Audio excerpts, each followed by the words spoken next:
Hi guys, I'm Jasmine and welcome back to A Journal of Thoughts. So Alicia can't make it to this podcast because she felt as though I'd probably have a lot more to say about this topic, but she will be back in page 3 of our journal. This is page 2, so welcome back. Today I wanted to talk about class, caste and colorism in the South Asian community. And this topic I think is very, very interesting to me because throughout my life I've noticed a sort of trend among South Asian second generation immigrants in the UK in particular. And that trend is that I find that the community tend to really continue on, in my opinion, these systems of oppression, class, caste and colorism in their communities. And, when you think about class and colorism, you'd assume that these are things that would continue on by, parents and uncles that were first generation immigrants in the UK, which is true. It does continue on among these communities, but it really penetrates actually the second generation and third generation immigrants, people that were born in the UK but are ethnic minorities. So they're, British Bangladeshi, British Indian or British Pakistani. So I've noticed that a lot of these different systems of oppression continue on. And for me, what's interesting is, as someone who really studies history in quite detail, I really find the imperial ties quite interesting to these topics, because colorism and class and caste, in my opinion, are systems of oppression that have really been standardized and institutionalized within our community by the British.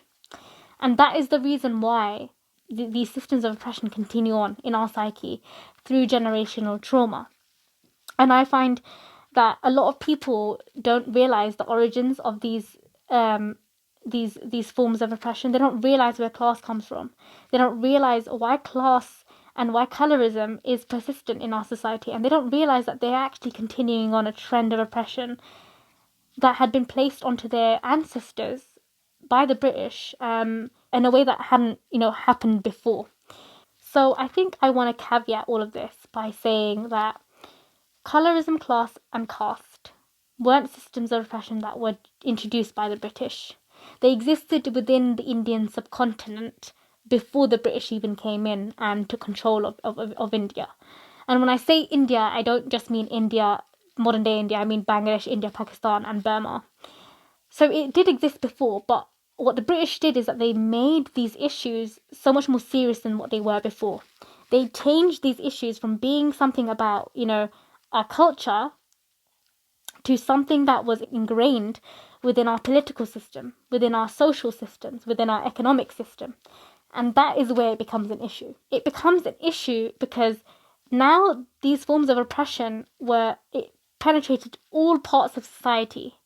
Now these forms of oppression are really affecting everyone's life through money, through their jobs, through the way that they practice their politics, through the representation that they have.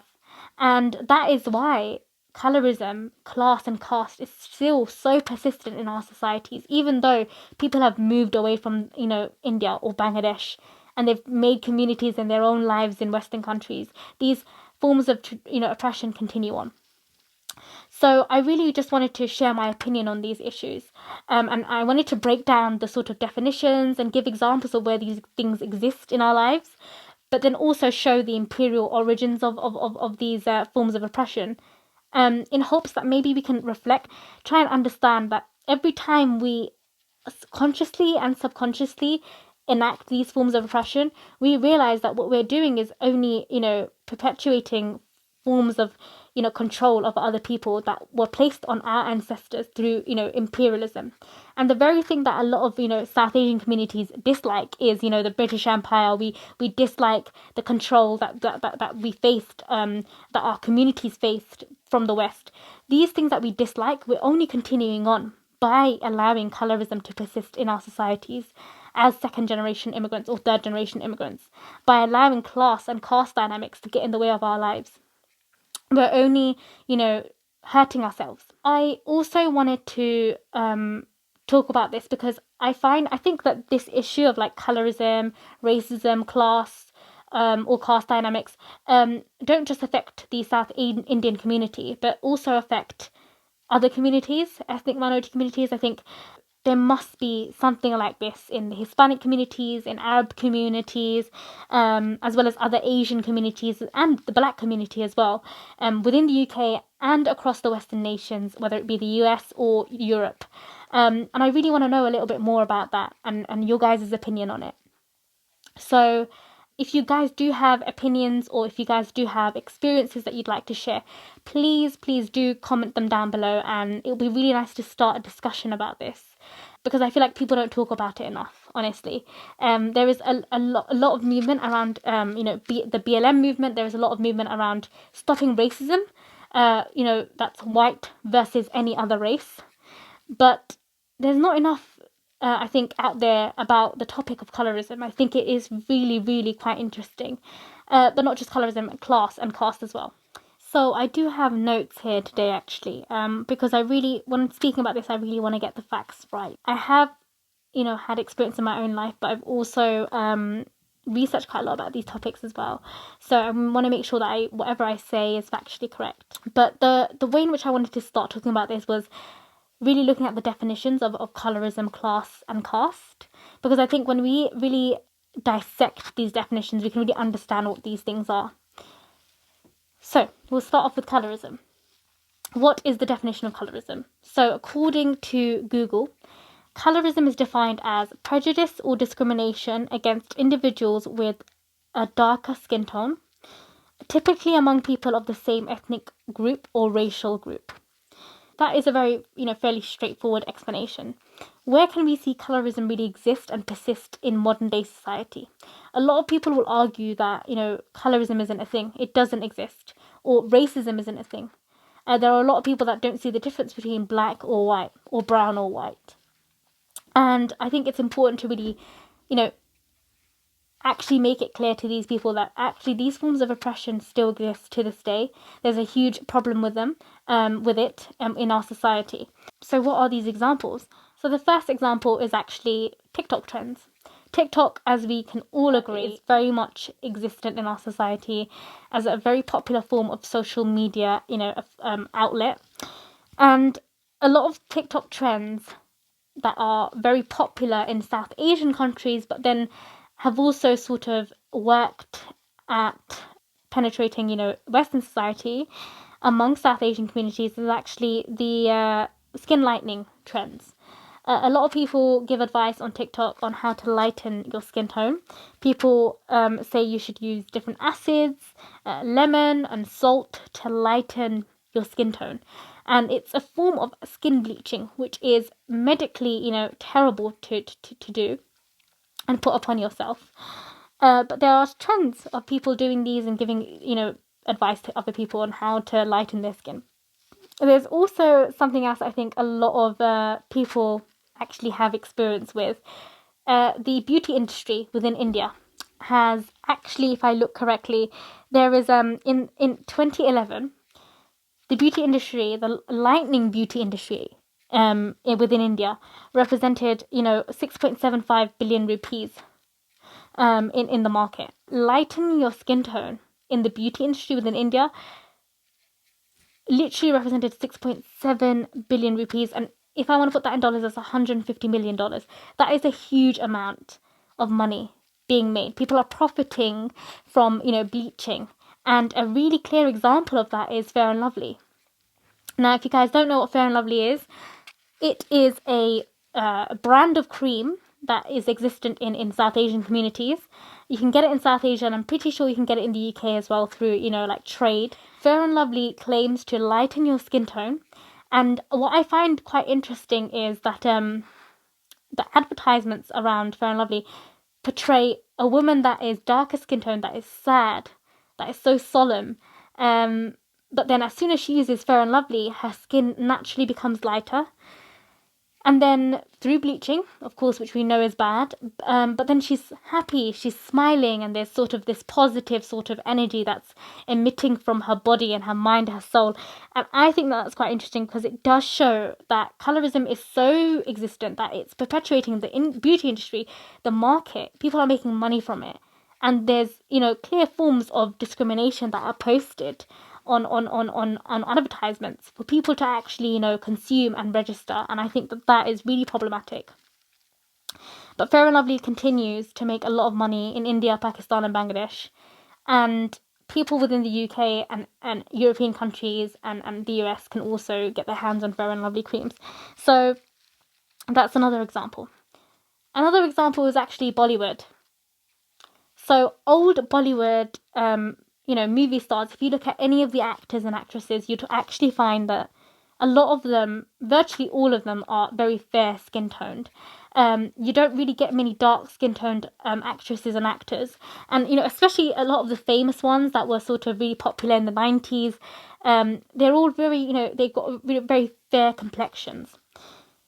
And I think it's such a bad thing that a lot of, the actors and actresses that were dark skin toned have come out and talked about how, because of their skin tone, they faced a lot of discrimination earlier on in their careers, and they weren't able to progress in their careers as freely because they were darker skin toned. And it just does show how your skin tone and colorism really does affect these communities, because it prevents you from getting your bread. It prevents you from earning your money. And you might, argue and say, all of these examples, they're very much prominent in South Asia, not really the West. But what's interesting is that these examples have really allowed the issue of colorism to persist in these communities, and it does affect people in the West because we see it. It's what we're exposed to. It's what our parents have been exposed to, or our uncles have been exposed to. So by virtue, I guess, we're exposed to it when we're growing up. And even in our subconscious, it's something that's been passed on through generations. And, to this day, I hear so many people coming in and talking about their stories of facing colorism within the West, among their own communities. People, not being able to marry other people because of the colour of their skin. People being deemed as, unattractive because of the colour of their skin. So I guess that really does show that there is a problem with colorism in our society, even in 2022, in fact, I saw an article that was posted recently, and it sort of showed a woman on TikTok. It was her wedding day, and she's getting makeup done. And the foundation that she wore on her wedding day was, so many different shades lighter than her actual skin tone. So people, a lot of girls, women in the UK, in the US, in Western countries, the ethnic minorities, they're South Asian, they will go out and they'll wear foundation shades that are so much more lighter than their actual skin tone, in order to come across as lighter and more beautiful. So that really does show that colorism exists. So now let's talk about caste. So I really wanted to put colorism and caste alongside one another, because I think the origins of colorism and caste within the Indian subcontinent are very similar. They both come from imperial origins, and they're both perpetuated actually by imperial origins. So let's talk about the definition of caste. Those of you who don't know what caste is, it's quite a complex thing, and it's quite a sensitive issue, because caste is really intertwined with religion, the Hindu religion. So you've got to be careful when you're speaking about it. But from my research, this is what I believe caste is. Caste sort of intersects every part of Indian society. It cuts through social status. It cuts through friendships and different industries, and it is a rigid form of oppression and a rigid set of sort of social structures which intertwines with religion in order to carefully and distinctively segregate people in society based on your different castes. So the way it works is you have upper caste people right at the top, and they are the Brahmins or the warrior castes, the priest castes. They are seen as, the most revered. They are the, upper castes. And then you go down the sort of line, and you go lower and lower and lower in terms of social status. You have the merchant castes, and then if you go right to the bottom, you have the backward castes, or the untouchables. They are literally known as untouchables. It's changed in recent years. The backward castes don't like to call themselves untouchables anymore for obvious reasons. But the term untouchable actually speaks to what, the experiences that these people face. A lot of the upper castes people, they cannot touch these people that are lower castes. They can't even look them in the eye because they are lower caste. And you might wanna ask, where do people get their castes from? How is it sort of a designated position? Well, it's designated to you through birth. You receive your caste through your birth. If your mother was of lower caste, then you would be lower caste. And it doesn't matter how far you go in life. It doesn't matter what you do or how much you progress. It doesn't matter if you're rich, if you're a millionaire, or if you're a politician, or if you help save 1,000 people's lives. If you are a Dalit, then you will continue to be a Dalit. If you are a lower caste, then you will continue to be a lower caste. And your children for generations to come will continue to face this form of oppression. And that's just the sort of the way in which the society is structured within India among Hindu communities. So I think what's problematic about it is two things. The first is the inherent sort of problems around social mobility that castes put forward. I know there's been a lot of change with that in recent years, and the politics about it is very, very complex with caste politics within India and trying to actually increase social mobility. But the truth of the fact is, if you are a lower caste, a lot of people do not get the same opportunities as people who are of upper castes. And another issue with it is that the caste system is so rigid that it doesn't allow people to be able to do what they'd like to do with their lives with freedom and ease. People cannot get married to people. If there are people of different castes, they're not allowed to marry one another. A lot of people from different castes can't go to the same schools. Sometimes in the streets, an upper caste person would not walk next to a lower caste person because they would be, sort of tainted by that. And that sort of speaks to the greater issue here, which is that a lot of crimes are committed against lower caste people. Piece of evidence which I think really, really does hit home is that the National Crime Records Bureau within India indicated that in the year 2000, every hour 2 Dalits were being assaulted in India. And that totaled to 25,455 crimes being committed against Dalits every single year, so the lower castes. And this figure actually increased. By 2021, that figure rose to 6 Dalits being assaulted every single hour by someone within India. So every single hour, 6 people are being assaulted right now. Right now, when you're watching this podcast, there are 6 people being assaulted just purely based on the fact that they are a lower caste member. And it was something that was given to them just purely because they were born that way. So these are the crimes that are just reported. 6 Dalits being assaulted every hour, that's reported. Imagine how many people are assaulted but they didn't report it. Imagine how many people, don't even speak about it. So when we're looking at these statistics, I genuinely believe we're just scratching the surface here. So as someone who has studied imperial history in thorough detail, I cannot unsee the imperial ties that are existent to the among the issue of colorism and class and caste. And it baffles my mind that people could still discriminate so harshly against their own kind, especially when it is something, as I argue, and as many people before me have argued, it's a system of oppression that dates back to the colonial times. It's something that was really perpetuated by colonialism. So in a nutshell, we're continuing on these systems of oppression that were really put forward through the colonial perspective. We're continuing on these trends and we're just perpetuating issues for ourselves.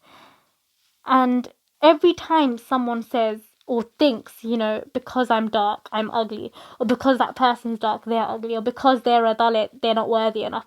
Every time someone thinks or says that or acts upon it, all we're doing is just literally shooting ourselves in the foot.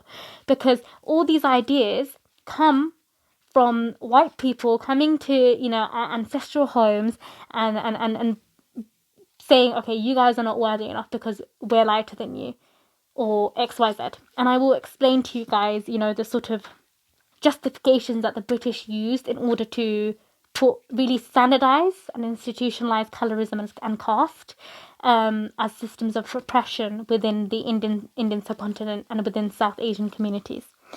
So let's look at the why. Let's look at the historic reasons for the why. So when the British came into India, they justified their imperialism through three distinct social sort of ways. The first was social Darwinism, the second was the white man's burden, and the third was martial races. And I'm going to explain to you each of these sort of theories that they put forward. The social significance of empire was supported by both scientific and religious factions. And this idea was the idea of social Darwinism. Now, social Darwinism lays out this sort of an argument for imperialism. Social Darwinism means that the elite races are the more efficient races, and thus they demand a certain level of authority. So the more elite you are, the more, efficient you are, the more authority you should have. And it also means that because you are an efficient race, you're an elite race, you can now take control over the inefficient races. Because, like Darwin said, it's the survival of the fittest. Social Darwinism also argues that the fittest will survive and the fittest has the authority to overpower the inferior in terms of the social. And I think that that's quite interesting because the British used this idea in order to justify their form of imperialism. They said, okay, because we're the fitter race, because we are the Aryan race, which I'll talk about later on, because we're the Aryan race, we are fitter than you, we're stronger than you, we're superior than you. We're going to really come in, we're going to change your society because we need to allow your social and religious salvation to occur. We're going to save you. And that is an idea that was, really used to justify the British's, penetration of India and their control. And actually, Frederick Cooper talks about this in his book called The Tensions of Empire. He really speaks a lot about, social Darwinism. And I recommend you guys read his book, actually, if you guys want to know a little bit more about it. Another author, historian, I don't know how to say his name, I'll write his actual name up here so you guys can see it. He talked about the Aryan races in his book, and he sort of argued that empire was justified and was centered around the lines of, superiority and inferiority. The idea that humanity was divided into different levels and different, races was something that the British used in order to gain control over the Indian subcontinent. And they argued that the white and the British people, they were the Aryan race. The Aryan races were the most, pure races. They were the lighter skin toned races. They were stronger. They were fitter. And anyone else, so whether you're black or you were Native American, you were Indian, you were lower. And there would be sort of a hierarchy based on literally skin tone. And this was a genuine, mechanism that they used to justify their forms of imperialism. And because of this, they thought that they were justified to enlighten the other nations of the world, to bring them closer to the Aryan model, because that would bring forward their form of religious and political salvation. So you can see that from these ideas, you're getting a lot of links and ties to colour, skin tone, race. And actually, Metcalfe talks quite a lot about how this form of social Darwinism and the idea of the Aryan races and the white man's burden really solidified itself in terms of policy among the British within India. They used social Darwinism. They used this idea of the Aryan race. They used this idea of the white man's burden.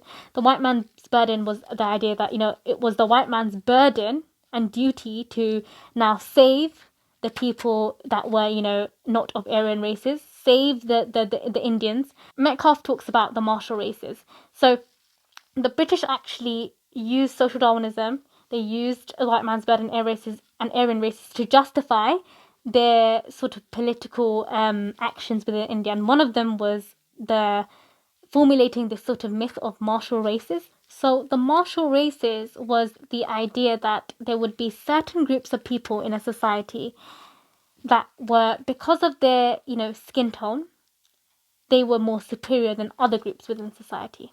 So this was really like showed as an example within India when the Indian Rebellion occurred, the Indian Rebellion of 1858. Now, if you guys don't know what it is, I'm going to give you guys a short summary of the Indian Rebellion. Essentially, what happened was the British Empire wasn't really a thing before 1858 within India. The East India Company was a trading company that actually came to India in the sort of, I think, 1600s or 1500s, I'm not sure exactly when. They came in and they wanted to trade within India. And slowly they started to get, economic control and social control over regions. And they did that through military. They actually created a military called the Bengal Army. And their powerhouse was really mainly in Bengal. Bengal consisted of in India and Bangladesh as well. They asked people that were native people, to indigenous people, to come into their army, work for their army. And they slowly started to gain control. They, took control over people's, money. They took control over people's just land. They slowly started to annex land. And this didn't sit right with the Indian people. So what happened was there was a rebellion among people within the Bengal army. And they rebelled against the British. And there was bloodshed. And there are many different causes for this rebellion. A lot of earlier historiography, if you look at the early sort of reports about the topic, a lot of historians said that it was because of religious reasons. But if you sort of, really look at the history behind it and look at different, stories and the sources, there are actually, I think, in my opinion, greater reasons why, people rebelled. People mainly rebelled because the British were coming in.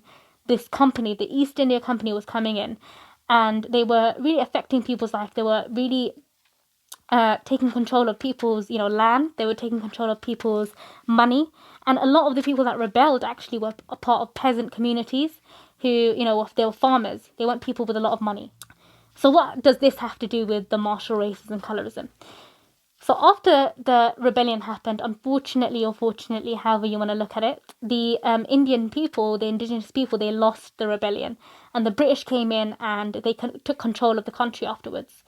The rebellion, the biggest effect of the rebellion was that it made Britain, now through Parliament, the political sort of controller of India. India became the British Raj, part of the empire, formally part of the empire now, and Britain through Parliament could actually now go and affect the policy and the politics within the country. So when they did that, what they realized was that they needed greater control of their army. And they did that through actually using the martial races policy. And they said that people that were lighter skin tone, that resembled the Aryan races, they would be more superior than people that were darker skin toned. They were seen as more like racially fit to go out into war and fight in the military. And what happened was they replaced the disloyal Bengalis within the Bengal army, and they replaced them with the Punjabis, the Jats, the Pathans, the Rajputs, and the Sikhs. And these people were seen as, inferior than the Bengalis, because these people were lighter skin tone, so they were seen as stronger and they were seen as worthy enough to fight within the army. So they did two things. They killed two birds with one stone. The first thing they did was they said, look, we're going to solidify the control that we have over you. And we're going to do that firstly by replacing those who were disloyal to us in the army to people that were loyal to us during the rebellion. And we're also going to justify it by saying it's because they are, an inferior race, because they are the martial race, because, they are lighter skin tone, they are stronger, and they're smarter, they're more agile. What the British did for the first time is that they institutionalized and standardized this form of oppression. They standardized colorism and used the martial races as a justification for that. And that is why colorism is so persistent in our society to this day. It's because of this myth that has been put onto our minds, into our ancestors' minds, and the generational trauma that's been passed on into our lives. That is the reason why colorism still persists. A little bit of proof for this is that if you look at like the Bengali language, for example, when someone is deemed as attractive or beautiful or superior than someone else, you'd call them, Shundar. You'd say, oh, if the word Shundar means you're pretty. But it doesn't just mean you're pretty. There is an underlying definition, and that definition is that they are white, they are fair. That is why they are pretty. That is why they are Shundar. And that really does show how these ideas of the martial races also affects our language as well. But it's interesting how colorism now to this day exists, and it ruins people's lives. It ruins families. It breaks people's lives apart, and it breaks couples apart. It ruins the mental health of people, of children as well, and the self-worth of people as well. And I find it fascinating that we allow these things to continue on within our society, especially when it was something that was really standardized by the British. Imperialism in particular is something that a lot of people in the South Asian community hate, but we're the ones that are continuing on this problem. So now I wanted to look at caste. Now, caste has, a very historic tie to India among the Hindu community. But what I found quite interesting is that caste was really embedded to segregate different members of society by the British. So what happened was, before the British came into India and formally took control of India in 1858, the East India Company, they were the ones that had sort of control over different regions within India. There was no real political control, but they were starting to really want political control. They had economic control, and now they wanted to sort of control the society and the politics. So what happened was there were different governor generals of the East India Company. These were people that were, imagine a leader or a CEO of a company. These governor generals, they wanted to really justify more, greater political control and greater social control. So what they did was they allowed sort of research projects to go around. Research projects on Indian society. They wanted to know how Indian people, worked. They wanted to know how Indian people, went about their lives, their opinions, etc. So one of the governor generals, his name was Warren Hastings, and he saw that it was his duty to restore the code of conduct, laws and regulations that had been placed by the original lawgivers in India, which had over time been bastardized and diluted by the Mughals. So before the British Empire came in India, the rulers of India were the Mughal Empire, and they were Muslim actually. Now the Mughals, the way their political system worked was quite different to the British. These convictions led him to come to an understanding that there needed to be two separate understandings of the rules of governance, under the Muslim text and the Hindu text. Because back then in India there were Muslims and Hindus. They lived side by side, and that's how they conducted their lives. So Hastings argued that these were distinct differences. There were distinct differences between the two, and these differences needed to be recognized. The differences between Muslims and Hindus needed to be recognized. And he then argued that there should be a central sort of reconstruction of Indian society. Metcalfe, actually, a historian, suggested that in turn that helped shape the ways in which Indians identified themselves and in the coming years. And actually a lot of the work of the East Indian Company actually meant that the ways in which Muslims identify themselves in India and how Hindus identify themselves really were, solidified and segregated even more so by the British. So what happened was Hastings in 1776. Hi. My cat's meowing.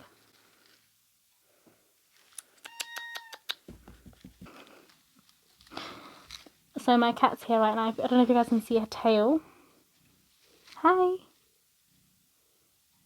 So if you guys can hear purring, it's because my cat is next to me and she refuses to leave my side.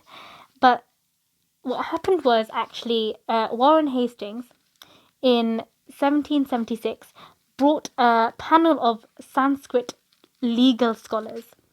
Now, Sanskrit is obviously the language that was used by, a lot of Indians, and is sort of very closely linked to Hinduism.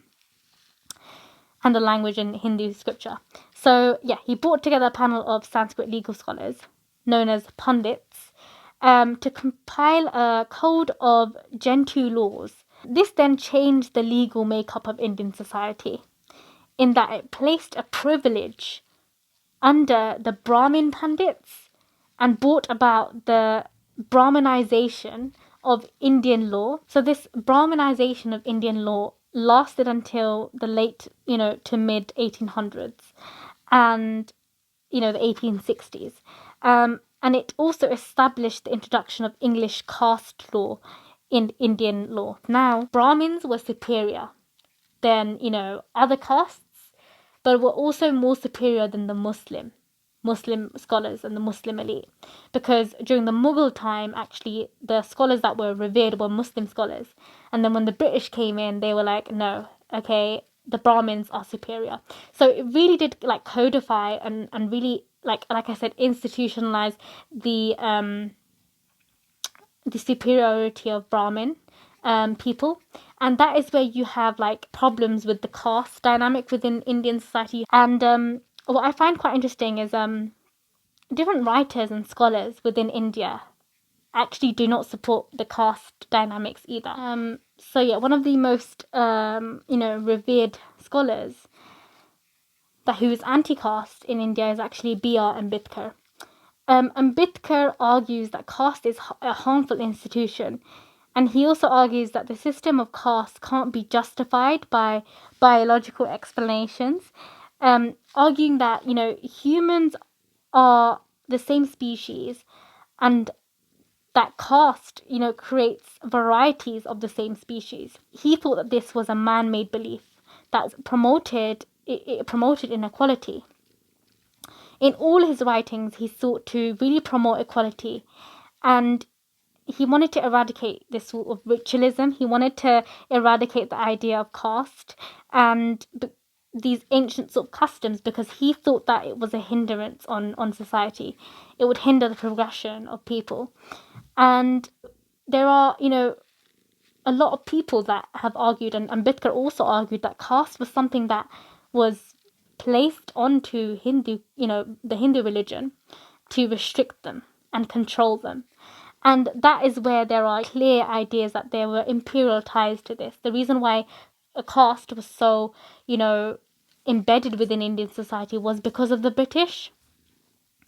So I think that was quite interesting too. So finally, I wanted to talk about class in the Indian subcontinent. So let's start with the definition of class. Class is not the same in Western countries as it is in, the Indian subcontinent. And there are many different reasons why. But the first and most important reason why, in my opinion, is that in Western countries, your class and the class of an individual shifts as social mobility occurs. So if you, quite simply, if you put it like this, the more you educate yourself, the more money you will make. And the more money you have, the more wealthier you become. The more wealthier you become, the higher your status is. And you can easily allow that social mobility to occur. You can easily increase your class in Western societies. Now, this is a very simple way and view on, I guess, class dynamics within Western societies, because we all know that it's not as easy as that. There are lots of different reasons why it's very hard for people of lower classes to, increase their class and become a higher class person, because of things like intergenerational transmission of poverty, where you don't have access to resources or books as quickly and as easily as other people who have parents that go to university or educate themselves and have a lot more money coming into their bank. But generally, social mobility can occur within Western countries. What's different with class in the Indian subcontinent, and I'm particularly going to speak about Bangladesh in general, is that your class doesn't change if you make more money. The more wealthy you become, your class doesn't change within Bangladesh. Your class is assigned to you by your birth, and you and your family, both immediate and external, and you carry it with you throughout your whole life. wherever you go through generations to come. It does not change. So that's how class is very similar to caste within Bangladesh, but it's different because it's not embedded within the religion. It's embedded within our society, if that makes sense. Now, why would this ever be a problem? This is a problem because within Bangladesh there are different classes.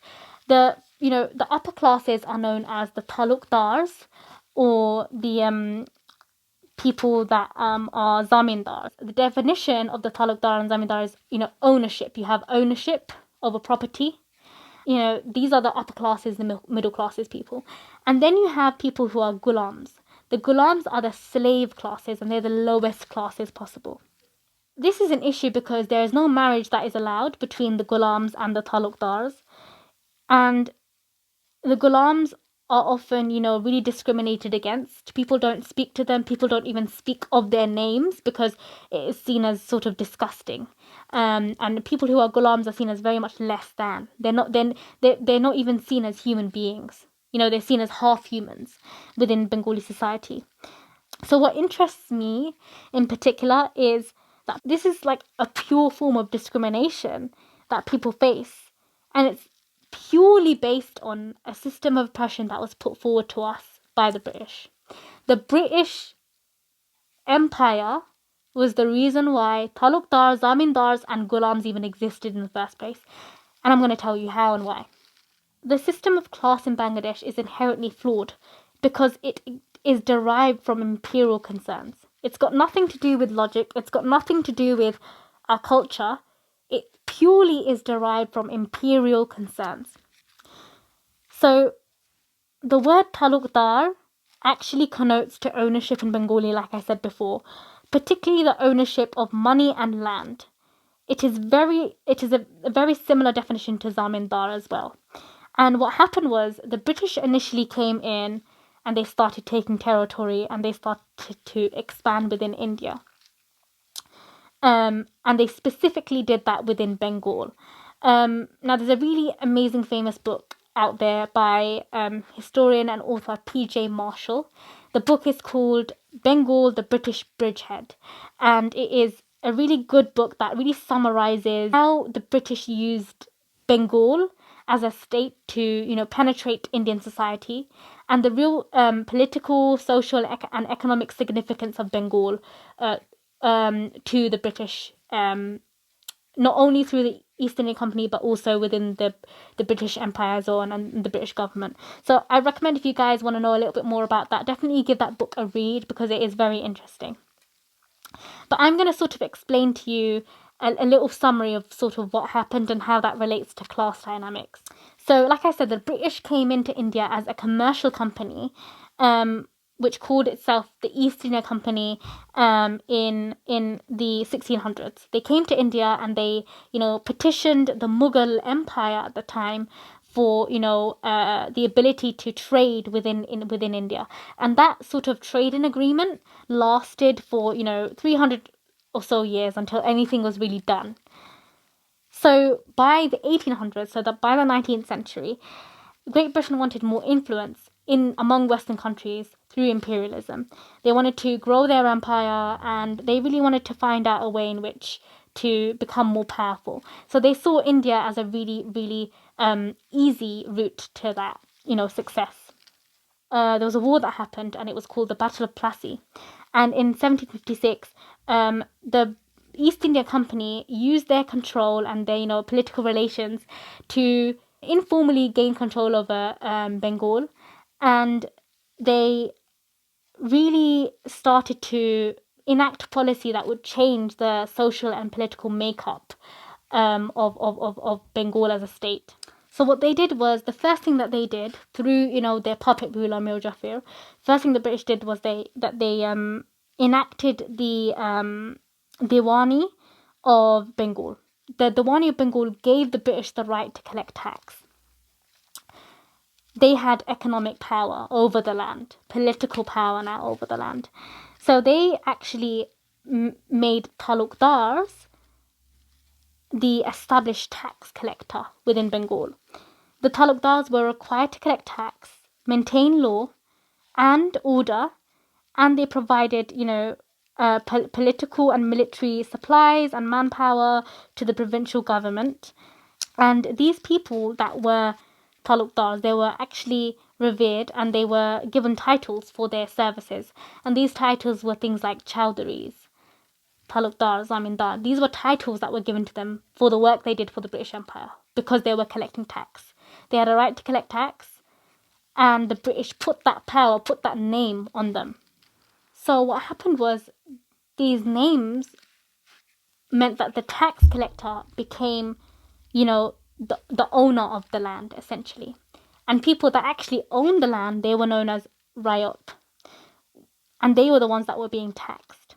So what happened was there were different people within Bengal, people that had land, who were the Rayot, the people that would tax that land, who then became, holders of that property. They were the zamindars, the talukdars, and the chowdhuries.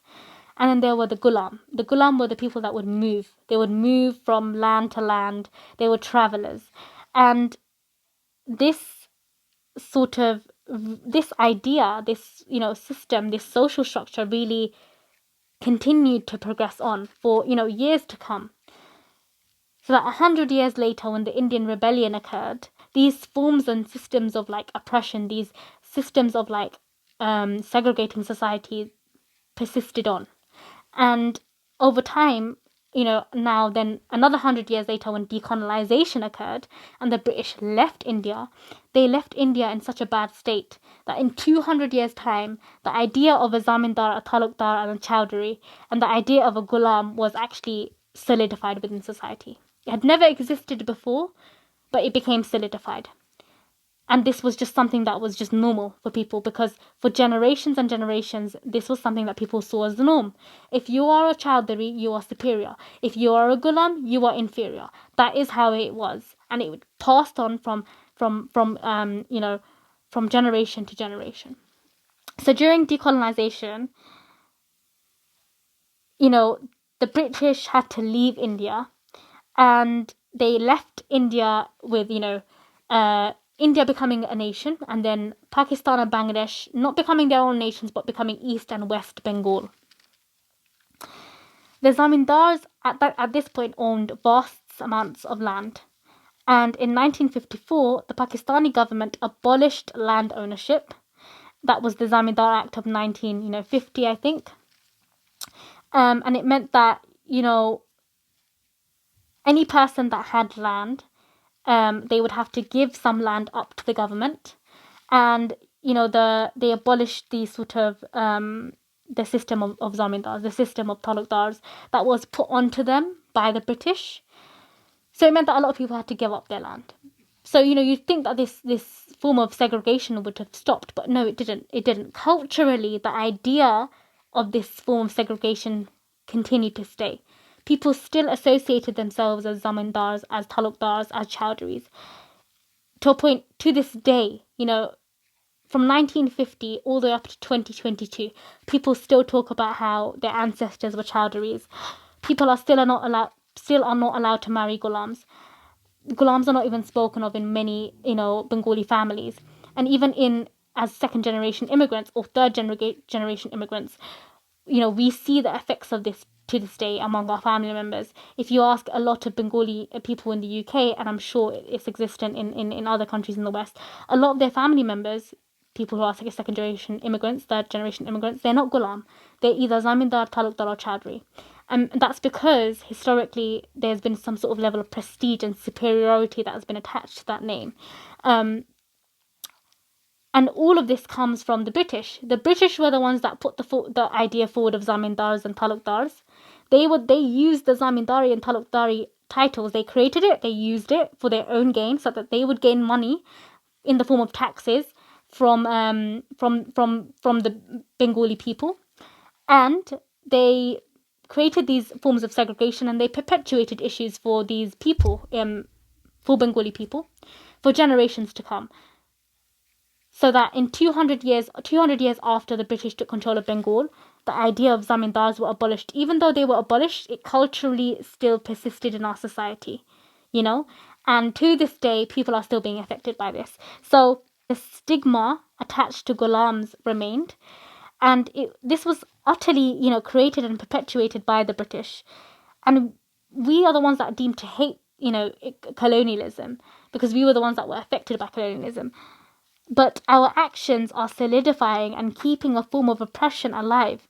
It's a cultural form of oppression, and there's such hypocrisy that's attached to it.